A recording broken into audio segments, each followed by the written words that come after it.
My name is Michael Amos, and I am part of a group of students from Michigan Tech. And we spent the last few weeks looking at a resource gap between high school administrators and universities. Today, I am joined by Jennifer Peters from Calumet, and I'm glad that she is here and agreed to discuss this topic with us from her perspective. Thanks for having me. So, tell us a little bit about yourself. How long have you been with Calumet? What's your position right now? Absolutely. So this is my 22nd year at Calumet. For the first 18 years, I was the biology teacher there, and now for the past 4, I've been our principal. Awesome. What's it like being the principal of the university? Or at the school? Yeah. The school, sorry. It's busy, right? And there's a lot of different hats that you have to wear and a lot of different tasks to juggle, but it's a great job. It's awesome to get to inspire kids in a whole different way. Awesome.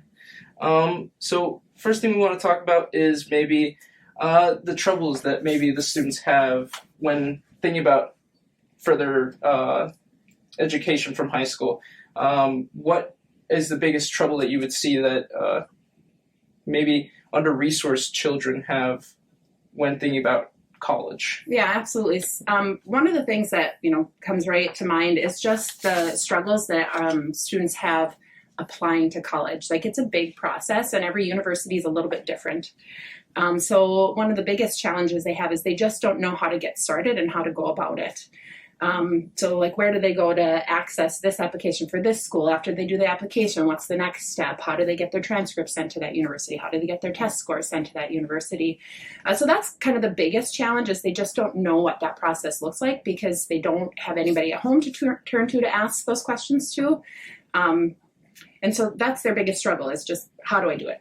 Okay, perfect. And where do you see like gaps or conflicts in the financial aid between students and?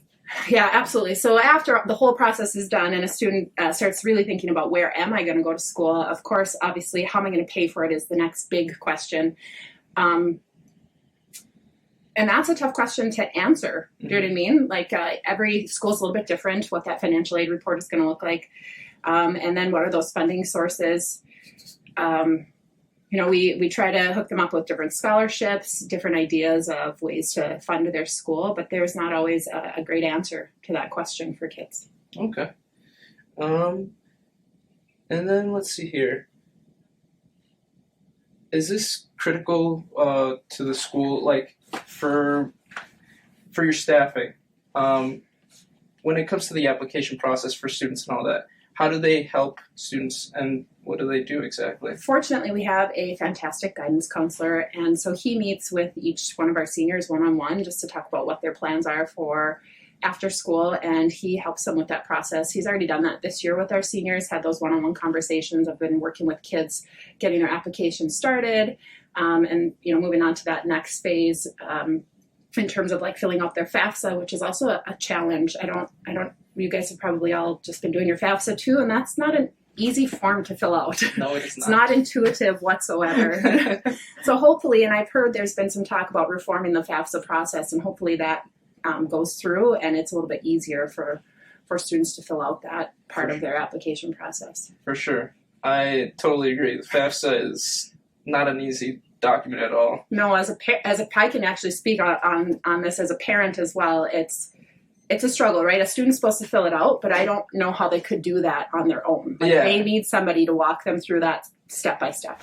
My name is Michael Amos, and I'm here with Jesse Kentola, and he is Dollar Bay's principal. And today I'll be talking about our subject on underprivileged college students or high school students trying to get into college, and what it takes to get to college, what gaps and conflicts they're gonna have, and Jesse's just gonna give me a little bit of his insight. Yep. So let's start with just telling me about yourself first, Jesse. Sure. Yeah. Once again, I'm Jesse Kentola. I'm a first year principal and middle school, high school principal at Dollar Bay Schools. I also do some of the guidance functions. I have been a guidance counselor for 15 years before that in Dollar Bay as well, and I also taught or was an admin for a year in Hancock Middle School. So yeah, I've got a lot of experience working with students of all different socioeconomic classes, and I think your project is interesting, and I'm excited to talk about it. Awesome. Yeah.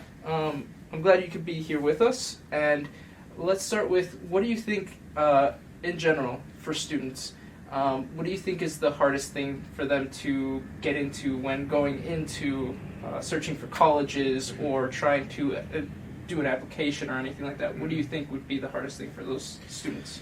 Yeah, the hardest thing for those students that I've found, like I said, I've been in education now for 16 years, isn't something necessarily that's their fault, and it's not necessarily something that they can solve on their own, and that's just their age and their experience. They're young, and they've got a lot of goals. I'm finding, students have different aspirations, and yet at the same time, they oftentimes see just directly what's in front of them, right? Looking at the big picture sometimes to a 16 or 17-year-old is often difficult. So that's where my job comes in, is just talking to students, communicating to students, working with parents, sending out emails, making sure we're informed and we're communicating all along the way.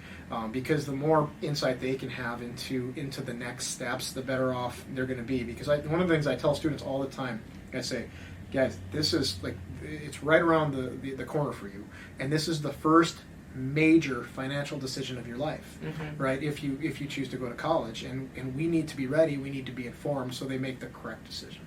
Right. So next question would be for the staff in your school, are they well informed on what to do with students for that? Are they do they take training or anything like that? Yeah, I think so. I mean, what's great about Dollar Bay, we pride ourselves on being small. And because we're small, we feel like we can really customize the education for that student, and that includes career readiness, or that includes college readiness. So we really take pride in working with students to create an individualized plan that suits that student's needs. Not to say that plan won't change. I mean, they're 17 years old; things are going to change. But we work with it, whether we're customizing a schedule for them that involves CTE options, or work experience options, dual enrollment options, right? Mm-hmm. What does that student particularly want? What do they need? What's going to help them get to that next phase or that next step in their life? So that's one of the things that Dollar Bay, like I said, I'm very proud that we do, and I think we do a great job at it. With that said, I think answering your question, you say, is the staff informed about how to help these kids? And I think the answer is yes. I mean, we all do what we can. We get wrapped up in our day-to-day routines and our jobs, and the staff takes pride in their education and the curriculum in which they're teaching. But our ultimate goal is to help that student achieve whatever it is that he or she would love to do. Sure. So absolutely. Yeah. When it comes to your staff, is there anybody dedicated to just planning for students, or it's statistically right now, at least from what we've learned from this, is that if there is somebody like that, their time is very limited, and he or she does not get to see all the students, and that's all right. But we'd like to know if maybe you have any insight on that, or maybe more thought about it. Yeah, it's true. I mean, I think resources are always stretched in a K-12.